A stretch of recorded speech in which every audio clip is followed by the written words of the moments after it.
할렐루야. 감사합니다. 오늘 8장 계속해서 공부하도록 하겠습니다. 우리 한번 13절까지 읽어볼게요. 지혜가 부르지 아니하느냐? 명철이 소리를 높이지 아니하느냐? 그가 길가의 높은 곳과 네 거리에 서며 성문 곁과 문 어귀와 여러 출입하는 문에서 불러 이르되 사람들아 내가 너희를 부르며 내가 인자들에게 소리를 높이노라. 어리석은 자들아 너희는 명철할지어다. 미련한 자들아 너희는 마음이 밝을지니라. 너희는 들을지어다. 내가 가장 선한 것을 말하리라. 내 입술을 열어 정직을 내리라. 내 입은 진리를 말하며 내 입술은 악을 미워하느니라. 내 입의 말은 다 의로운즉 그 가운데 굽은 것과 패역한 것이 없나니 이는 다 총명 있는 자가 밝히 아는 바요 지식 얻은 자가 정직하게 여기는 바니라. 너희가 은을 받지 말고 나의 훈계를 받으며 정금보다 지식을 얻으라. 대저 지혜는 진주보다 나음으로 원하는 모든 것을 이에 비교할 수 없음이니라. 나 지혜는 명철로 주소를 삼으며 지식과 근신을 찾아 얻나니 여호와를 경외하는 것은 악을 미워하는 것이라. 나는 교만과 거만과 악한 행실과 패역한 입을 미워하느니라. 아멘. 지혜가 부른다는 거예요. 이곳저곳에 가서 부르는 거예요. 외친다는 거예요. 누구에게? 어리석은 인간들에게. 어떻게? 어리석음을 버리세요. 명철을 얻으세요. 이렇게 외친다는 거예요. 왜냐하면 어리석은 자들을 지혜롭게 하기 위해서 지혜가 필요하기 때문에. 명철한 자들에게 명철을 주기 위해서 지혜가 필요하기 때문에. 그래서 그 지혜를 들으면 어리석은 자들이 명철을 얻고 미련한 자들이 그 지혜를 얻으면 마음이 밝아질 것이다. 세상에는 어리석은 사람들, 미련한 자들이 많습니다. 그래서 이들에게 지혜의 말씀이 필요하다. 우리는 어리석은 자들을 세 부류로 분리할 수 있는데 첫 번째는 스스로 지혜롭다고 여기는 사람. 자신은 어리석어요. 그런데 스스로 나는 지혜로워 여기는 거예요, 자기가. 이런 사람들이야말로 정말 어리석은 사람들입니다. 그래서 이런 사람들은 자기 스스로 지혜롭다고 여기기 때문에 그 어리석음을 벗어나기가 쉽지가 않습니다. 대단히 어렵습니다. 이런 사람들은 지혜가 있는 것처럼 보이고 제법 똑똑한 생각을 품고 있는 것처럼 보입니다. 사람들을 만나보면 그래요. 목사들의 세계에서도 그렇고 성도들을 이렇게 관찰해 보면 그래요. 근데 대개의 경우 이런 사람은 진실성이 없고 지혜가 있다고는 하지만 그 지혜의 성격이 좀 간교합니다. 왜냐하면 이들에게는 하나님의 말씀에 나타난 그 지혜가 어리석기 때문에 그래서 그 지혜를 받아들이지를 않습니다. 하나님이 인간에게 주시는 그 구원의 복음을 거부합니다. 소위 똑똑하다는 사람들이 하나님의 지혜에 있어서는 이 세상이 자기 지혜로 하나님을 알지 못함으로 하나님께서 전도에 미련한 것으로 믿는 자들을 구원하시기를 기뻐하셨도다. 이 세상에 지혜가 있고 하나님의 지혜가 있는데 그 두 개는 다 대립이 되는 대립이. 그러므로 하나님이 이 세상 지혜로는 하나님을 알지도 못하고 하나님을 알아서 구원을 얻는 것을 깨닫지도 못하게 하셨다. 그리고 우리가 하는 전도, 야, 저 미련해서 저거 전도가 되겠어 라고 하는 그 전도에 미련한 것으로, 아니 하나님이 그렇게 구시대적인 방법으로 지금 시대가 어떤 시대인데 전도를 통해서 믿는 자들을 구원하시길 원하시나? 이렇게 생각할 수 있을 정도로 목사들 세계에서도 그런 사람들이 있어요. 보면 그 당시 유대인들은 표적을 구하고 헬라인들은 지혜를 찾았지만 하나님의 지혜로 볼 때는 그것이 미련하게 보이는 거예요. 그리스 사상, 헬라, 그리스 철학, 그리스의 그 수많은 세상 철학자들 지혜 있다고 얘기하지만 하나님이 보시기에는 미련하게 보인다. 그래서 하나님은 세상의 지혜가 미련하게 보이는 그것을 아시고 전도의 방법으로 사람들을 구원하시기를 기뻐하셨다. 라고 이야기합니다. 어리석은 자들의 지혜 어떤 것인가 보면 그들의 공통점은 뭐냐? 세상 사람들 잘 보세요. 하나님이 없다는 거예요. 그런데 하나님이 없다라고 생각하며 어리석게 사는 사람들 있죠? 그 사람들에게 하나님은 자신의 존재를 숨기십니다. 그래서 구원의 길을 보이시지 않습니다. 자색 부자 얘기를 좀 해보면 한 부자가 있어 자색 옷과 고운 베옷을 입고 날마다 호화롭게 즐기더라. 그런데 나사로라 이름하는 한 거지가 헌데투성이로 그의 대문 앞에 버려진 채 그 부자의 상에서 떨어지는 것으로 배불리려 하매 심지어 개들이 와서 그 헌데를 핥더라. 우리가 잘 아는 자색 옷을 입은 부자 그리고 나사로. 이 부자는 세상 사람들이 봤을 때 성실하게 살았고 자신의 노력에 따라 지혜롭게 산 사람입니다. 세상 사람들은 그래서 그 사람을 나무라거나 비웃지 않습니다. 왜? 세상 사람들도 그 길을 걸어가고 있기 때문에. 그러나 하나님의 입장에서 하나님의 지혜로 보면 그 사람은 하나님 없는 생애를 사는 사람입니다. 하나님의 지혜를 받지 않은 사람. 그래서 그의 끝은 음부에 떨어집니다. 그래서 음부에 떨어져서 뭐라고 그래요? 내가 여기 와보니 내가 산 삶이 잘못되었네요. 내 형제가 많은데 좀 그 형제들에게 가서 나 같은 삶 살지 말라고 얘기 좀 해주세요. 그러잖아요. 너무 뜨거워요. 이 물방울 하나를 좀 딱 잠궈서 제 혀에게 좀 주세요. 이렇게 얘기하죠. 죽은 다음에 어리석은 부자의 종말을 볼 수가 있습니다. 자색 옷을 입은 부자. 또 누가복음 12장 보면 어리석은 부자가 또 나오죠. 또 비유로 그들에게 말씀하여 이르시되 한 부자가 그 밭에 소출이 풍성하매 심중에 생각하여 이르되 내가 곡식 쌓아둘 것이 없으니 어찌할까 하고 또 이르되 내가 이렇게 하리라 내 곡간 헐고 더 크게 짓고 내 모든 곡식과 물건을 거기 쌓아두리라. 어리석은 부자는 이 부자도 열심히 노력해서 결과물 소출이 많아졌어요. 그러니까 먼저 창고 늘릴 계획을 세운 거예요. 육신의 향락을 위한 계획을 세웁니다. 그는 세상에서는 아주 지혜로운 사람으로 인정받은 사람입니다. 얼마나 경영을 잘했으면 그렇죠? 이윤을 많이 남겼겠어요. 그러나 하나님으로부터는 어리석다. 판정을 받았습니다. 왜 그렇죠? 하나님이 이렇게 얘기하시죠. 시작. 하나님은 이르시되 어리석은 자여 오늘 밤에 네 영혼을 도로 찾으리니 그러면 네 준비하는 것이 누구의 것이 돼요? 네가 그렇게 창고를 크게 지어서 거기에 쌓아두는 것이 누구께 되겠어? 너 죽으면. 그날 밤에 그의 영혼을 거두어 가실 계획을 하나님은 계획하셨는데 그는 하나님을 알려고 하지도 않고 하나님의 뜻을 거부한, 거역한 사람이라는 것입니다.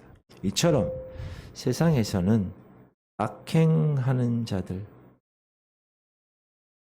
하나님 없이 어떤 일을 시도해서 잘 되는 것 같은 것들, 잘 될 것 같지만, 잘 살 것 같지만 그렇지 않다는 거예요. 왜냐하면 그들이 지혜로운 것보다 하나님도 지혜로우세요. 여호와께서도 지혜로우신즉 재앙을 내리실 것이라. 그의 말씀들을 변하게 하지 아니하시고 일어나사 악행하는 자들의 집을 치시며 행악을 돕는 자들을 치시리니. 여러분, 하나님도 지혜로우신. 당연하죠. 그분이 지혜로 말씀으로 이 땅을 창조하시고 저와 여러분을 빚으셨는데, 그렇죠? 이렇게 스스로 지혜롭다고 여기는 사람의 한 종류가 있고, 두 번째는 지혜에 관심이 없는 사람이 있어요. 전혀. 이 지혜의 유익에 대해서 알려고도 하지 않고 관심을 기울이려고도 하지 않습니다. 그냥 세상에서 그냥 살아가는, 그저 살아가는 보편적인 사람들입니다. 자기의 영에 관해서, spirit, 영혼에 관해서, 자기의 생명에 관해서 깊은 생각을 하지 못하기 때문에 이 세상에서 자기 생각대로 살아갑니다. 그리고 그것에 대해서 만족하는 사람. 대부분 사람이 여기 속합니다. 대부분 그래요. 세 번째는 지혜를 사모하는 사람인데, 왜 어리석은 사람 중에 한 부류로 있느냐? 지혜를 배우기를 원하고 그 지혜의 길을 가기를 원해요. 그러나 세상에는 올바른 지혜만 있는 것이 아닙니다. 우리 생애를 망치기도 하고 파멸로 이끄는 잘못된 지혜도 있습니다. 그래서 어리석은 부류의 한 종류로 이렇게 들어가 있는 거예요. 그러므로 우리가 올바른 지혜를 안다는 것, 그리고 그 지혜의 소리를 우리가 듣는 것, 정말 중요하다. 왜냐하면 지혜가 외치니까. 지혜가 오늘 본문 보니까 외친다고 나왔어요. 어떤 사람에게? 이 아까 우리가 공부한 세 종류의 어리석은 사람들에게 외치는 것. 하나님께서는 옛적부터 선지자들을 통하여서, 그의 종들을 통하여서, 지금까지 목사를 통하여서, 강단을 통하여서, 하나님의 말씀을 통하여서 지혜를 끊임없이 선포하셨습니다. 지혜가 모든 사람을 계속 부릅니다. 모든 사람에게 외칩니다. 지혜가.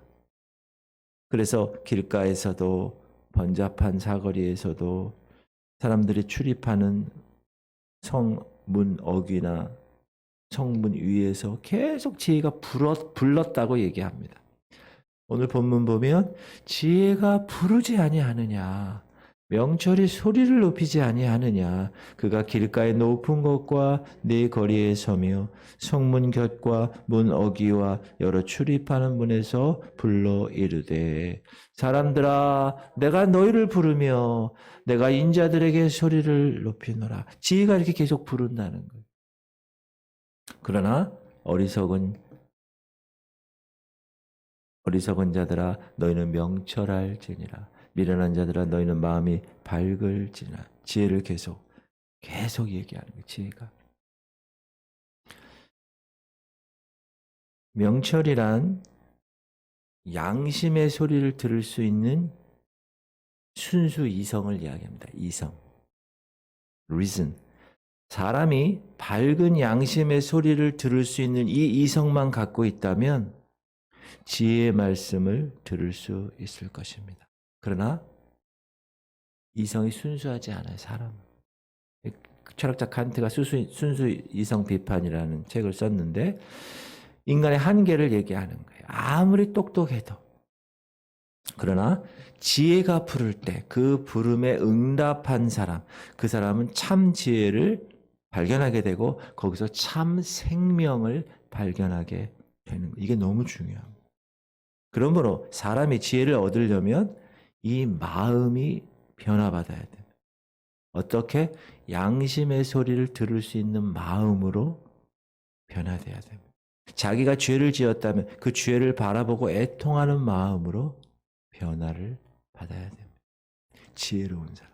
제가 어제 어느 목사님하고 이렇게 대화를 하다가 그분은 인문학, 책 읽는 것, 고전 이것 쪽에 아주 관심이 있고 책도 많이 내시고 강의도 하시는 그런 분이신데 그분이 요즘 청년들, 청소년들에게 예전의 고전들 이런 것들을 읽힌대요. 그래서 왜 읽히나 이렇게 들어보니 예를 들어서 셰익스피어의 작품 중에서 4대 비극 중에서 어떤 맥베드 같은 거를 읽히면 거기에서 죄가 뭔가를 발견하게 하고 그 죄의 대가에 대해서 발견하게 하고 그거를 성경적인 관점에서 아이들한테 얘기를 해주면 그들이 그 작품을 한나 읽었지만 그 작품을 통해서 죄가 이런 거구나. 그거를 발견할 수 있게 한다는 거예요. 그래서 내가 또 어떤 목사님은 또 자기만의 달란트를 가지고 목회에 적용을 하고 이런 걸 들으면서 야, 하나님은 참 다양하시구나. 하나님은 각 사람의 다양한 것을 인정하시면서 그거를 통하여 하나님을 발견하게 하시는 도구로 삼으시는구나. 우리가 문학 작품을 읽을 때 우리가 청소년 때 많이 읽잖아요. 근데 이분은 지금 다시 한번 그 청소년 때 읽은 문학 작품을 읽는데요. 거기서 나이가 지금 거의 60 중반 되시는 분인데 그러면서 예전에 알지 못했던 그 보화를 캐낸대요. 그분 나름대로. 참 훌륭하신 분이다 라는 생각을 했습니다. 그래서 우리가 지혜, 그 하나님의 지혜를 얻으려면 그 마음이 변화되어야 되는데 양심의 소리를 들을 수 있는 마음으로 자기의 죄 문제를 바라볼 수 있는 애통의 마음으로 변화돼야 그 하나님의 지혜를 받고 그 하나님의 지혜를 들을 수 있다. 그래서 오늘 계속 말씀하는 거예요. 너희는 들을지어다. 들어야 된다는 거예요. 내가 가장 선한 것을 말하는데 내 입술을 열어 정직을 내는데 너희들 어떻게 하라고요? 들어야 된다. 들어야 되는 거예요. 여러분 우리는 듣잖아요. 많이. 무엇을 듣느냐가 중요해요. 무엇을 듣느냐. 로마서에 보면 믿음은 들음에서 나며 들음은 그리스도의 말씀으로 말미암느니라. 믿음은 들음에서 난다. 그러면 이렇게 반문하는 사람이 있어요. 그 믿지 못하는 사람은 듣지 못하기 때문일까요? 어떻게 생각하세요? 믿음은 들음에서 나는데 그러면 믿지 못하는 사람은 듣지 못했기 때문에 그런 거 아닙니까? 성경은 이렇게 얘기합니다. 그러나 내가 말하노니 그들이 듣지 아니하였느냐? 그렇지 아니하니. 그 소리가 온 땅에 퍼졌고 그 말씀이 땅 끝까지 이르렀도다 하였느니라. 그 소리가 온 땅에 퍼졌고 그 말씀이 땅 끝까지 이르렀으므로 이 세상 살아가는 모든 사람들은 다 들었다는 거예요. 하나님께 항변할 자격이 없는 거예요. 창세로부터 그의 보이지 아니하는 것들, 곧 그의 영원하신 능력과 신성이 그가 만드신 만물에 분명히 보여 알려졌나니 그러므로 그들이 핑계하지 못할 것이다. 분명히 어떤 인간의 한계를 넘는 경험을 하게 되면 이건 조물주가 있는 거야. 이건 창조주가, 이건 절대자가 있는 거야. 라는 것을 하나님이 다 보이셨다는 거야. 그러므로 듣지 못해서 믿지 못한다 이렇게 말할 수 없다라는, 핑계할 수 없다는 것. 하나님의 말씀이 나에게 유익이 되고 그 하나님의 말씀이 내 생명이 되려면 그 말씀에 관심을 갖고 그 말씀에 이야기하는 그 소리에 귀를 기울여야 한다. 어떤 분은 아내의 권유로 교회에 나오는 사람들이 있습니다. 물론 하나님이 그 사람에 대한 이끄심이 있으시겠죠. 그러나 그는 몸은 여기 왔지만 하나님의 강단에서의 그 지혜의 말씀에 관심은 없습니다.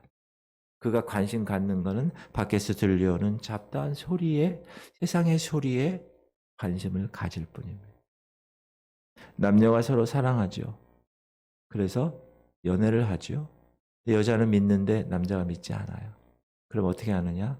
자기 교회 나와야 돼. 알았어. 그리고 교회 나오죠. 여자는 그 남자를 하나님께로 인도하기 위해서 만나는 장소를 교회에서 만나고 그 남자가 교회에 나올 수도 있습니다.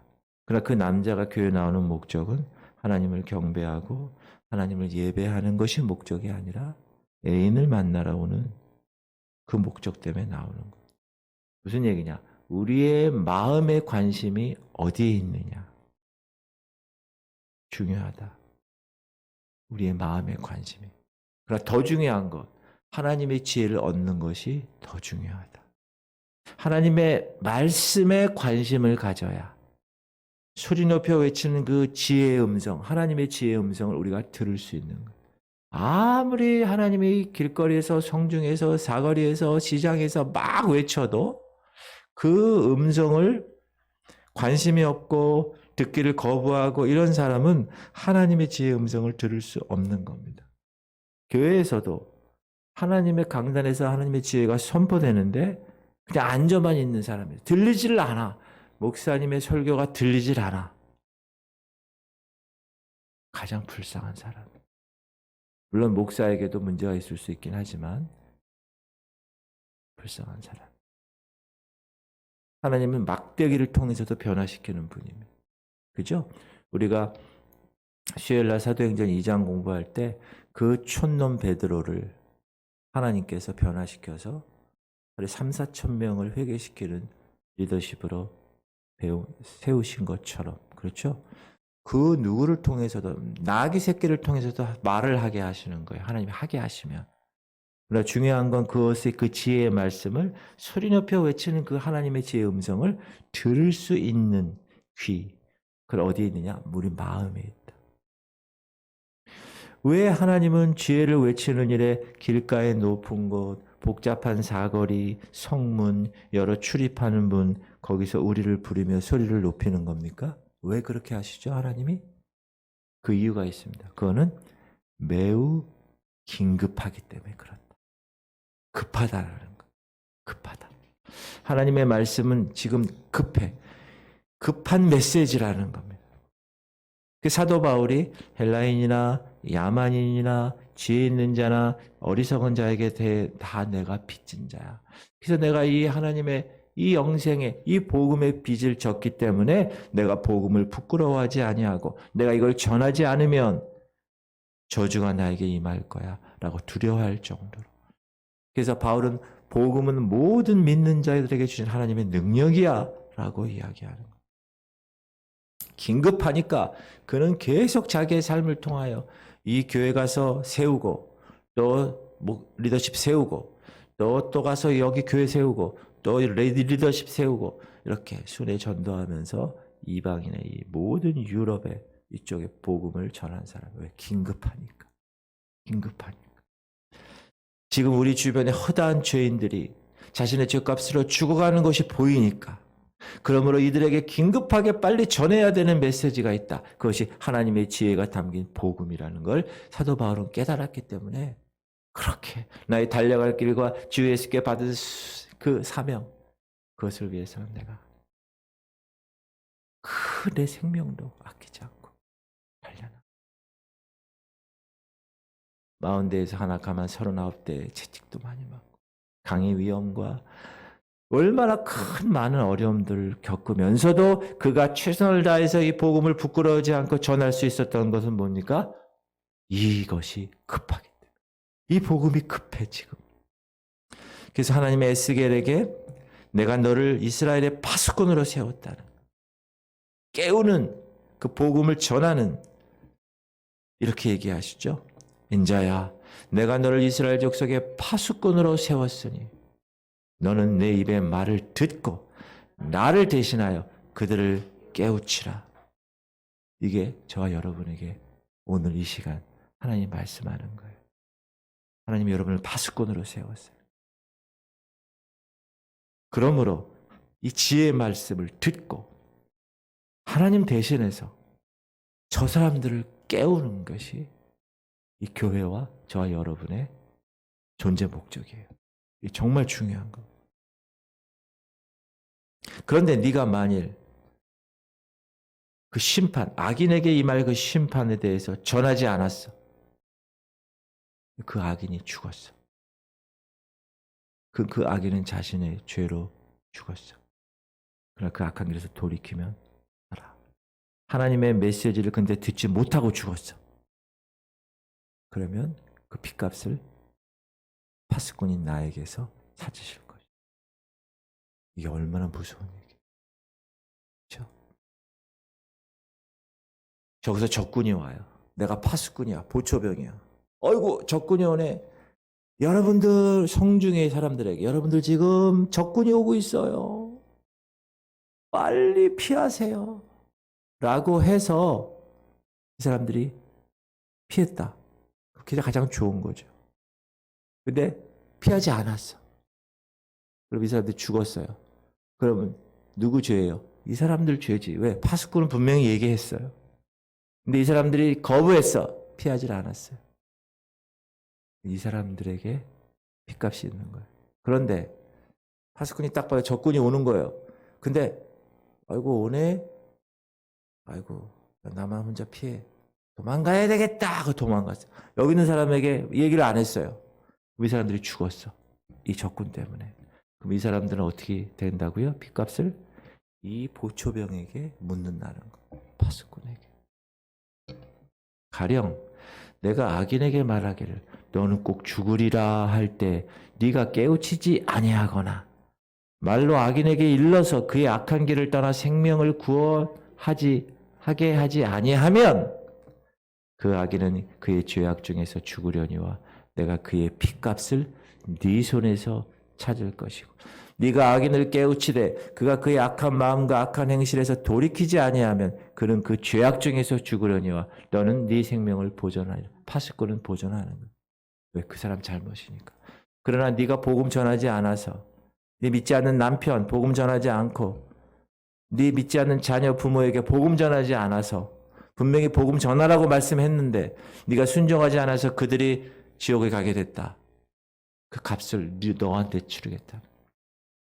무서운 말씀이에요. 이건 정말 무서운 말씀. 사도행전 1장 8절 너에게 성령이 임하시면 너희가 권능을 받고 예루살렘과 온 유대와 사마리아와 땅끝까지 이르러 내 증인이 되리라. 무슨 말씀이에요? 하나님의 지혜의 말씀을 전하라는 거예요. 증인이 되라는 거예요. witness. 증인이 되라는 거예요. 그래서 지혜의 말씀을 길거리에서 성문어귀에서 이 선악동에서 연수동에서 동춘동에서 송도동에서 계속 전하라는 거예요. 네 가정에 전해라. 직장 가서 전해라. 바울은 이렇게 얘기합니다. 디모데에게 너는 말씀을 전파하라. 때를 얻든지 못 얻든지 항상 힘쓰라. 범사의 오래 참음과 가르침으로 경책하며 경계하며 권하라. 우리가 전해야 할 복음의 소식을 왜 이렇게 계속 이야기하죠? 성경에서 그것은 아주 절박한 거기 때문에. 절박한 소식, 그거는 생명이냐 사망이냐를 결정하는 소식이기 때문에 그렇습니다. 내일이면 이미 죽어 전하지 않으면. 그래서 그 생명을 찾을 길이 없는 사람들, 우리 주변은 너무 허다하기 때문에 여러분이 전하지 못해서 그가 죽었다. 지옥을 가게 됐다. 하나님이 그들의 핏값을 우리에게서 찾겠다고 분명하게 얘기하세요. 그래서 저는 전하는 거예요. 그래서 이 말세의 이 하나님의 시간표에 대해서 얘기하는 거예요. 그걸 전해서 깨달으라고, 얼마 남지 않았다고. 저는 종말론자가 아닙니다. 무슨 다비 선교의 그런 사람이 아니에요. 하나님의 그냥 말씀을 그대로 전하는 거예요. 하나님의 말씀은 동서고금을 막론하고 지혜로운 사람이나 미련한 사람이나 흑인이나 황인이나 백인이나 배운 사람이나 가방끈 짧은 사람이나 중요하지 않아요. 똑같이 전해야 할 하나님의 지혜이기 때문에 하나님께서 이런 사명을 세상에 지혜 있는 자들에게 맡기지 않으셨다는 거예요. 미련한 저와 여러분을 통해서 세상에게 미련하게 보이는 전도의 수단으로 통해서 전하게 하셨다는 거예요. 그래서 이 전도를 통하여 전하는 복음으로 이 세상에 구원에 이르게 하는 그런 장치를 전도를 통하여서 하게 하셨다. 그러므로 이 세상에 머리를 하늘에 두고 살아가는 사람치고 하나님의 지혜를 필요로 하지 않은 사람은 없다. 왜? 이 하나님의 지혜가 없으면 누구든지 사망의 길을 갈 수밖에 없기 때문에. 그래서 오늘 6절을 보면 하나님의 말씀의 진실성을 나타내며 너희는 들을지어다 내가 가장 선한 것을 말하리라. 내 입술을 열어 정직을 내리라. 하나님의 말씀 진실하다는 것. 생명이라는 것. 하나님의 입에 말은 가장 선한 것이라는 것. 우리 인생들에게 여러분 하나님은 얼마나 좋은 분이에요. God is good. 좋으신 하나님. 좋으신 하나님. 참 좋으신 하나님. 우리 구원을 위해서 왜 그의 아들을 이 땅에 보내신 일이야말로 가장 좋고 선한 말씀이기 때문에 그렇습니다. 둘째로 하나님의 입의 말은 다 정직하다고 그랬어요. 내 입술을 열어 정직을 내리라. 하나님의 말씀은 거짓이 없어요. 왜? 그분이 거짓이 없는 분이에요. 그분이 진실하신 분이니까. 그러므로 우리가 그 말씀을 믿고 그 말씀을 의뢰해야 우리의 인생의 삶에 제대로 걸어갈 수가 있다. 그리고 하나님의 진리 말씀은 그 말씀 자체가 진리라는 거예요. 진실된 말. 내 입은 진리를 말하며 내 입술은 악을 미워하느냐. 진리는 뭐예요? 오직 한 가지밖에 없다. I'm the way, the truth, the life 라는 오직 한 길, 오직 한 진리, 오직 한 생명이라는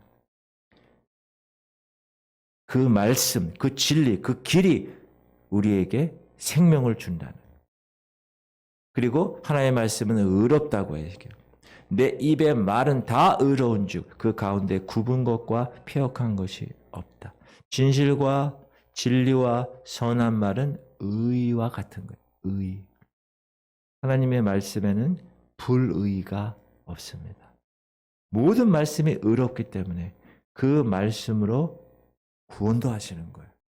공의로우니까 그 말씀으로 심판하시는 거예요.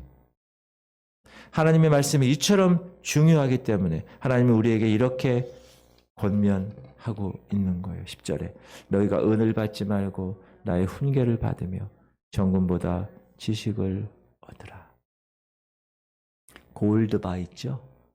집에 안방에 금고에 골드바를 하나하나씩 이렇게 쌓아놓는 것으로 삶의 기쁨과 즐거움을 살아가지 말라는 것.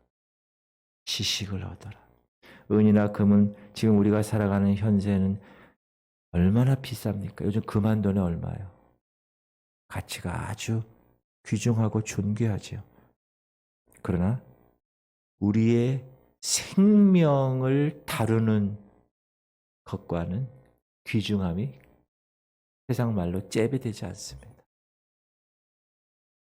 너희가 알거니와 너희 조상이 물려준 헛된 행실에서 대속함을 받은 것은 은이나 금같이 없어질 것으로 된 것이 아니요 오직 금 없고 점 없는 어린 양이 같은 예수 그리스도의 보배로운 피로 은이나 금같이 없어질 보배로 속죄함 받은 것. 여러분 돈 주고 죄의 문제 해결할 수 있을 것 같아요? 영원한 생명을 살 수 있을 것 같아요? 오직 예수 그리스도. 사랑하는 성도님들, 우리는 참으로 그러므로 하나님의 지혜의 말씀에 귀를 기울이고 그 말씀을 우리의 삶의 기준을 삼아서 이 땅에서 살아가야 됩니다. 하나님이 들려주시는 그 하나님의 말씀, 지혜의 말씀을 마음에 간직하고 소중히 여기면서 그 말씀에 따라 살아가야 된다. 왜? 우리에게 생명을 주기 때문에. 그것이 우리에게 소망을 주기 때문에. 그것이 우리의 참된 길을 보여주시는 지혜의 말씀이기 때문에. 그러므로 지혜의 말씀으로 여러분의 삶을 경영하시고 그 경영된 결과를 통하여 하나님께 영광 돌리는 여러분 되시기를 주 이름으로 축원합니다.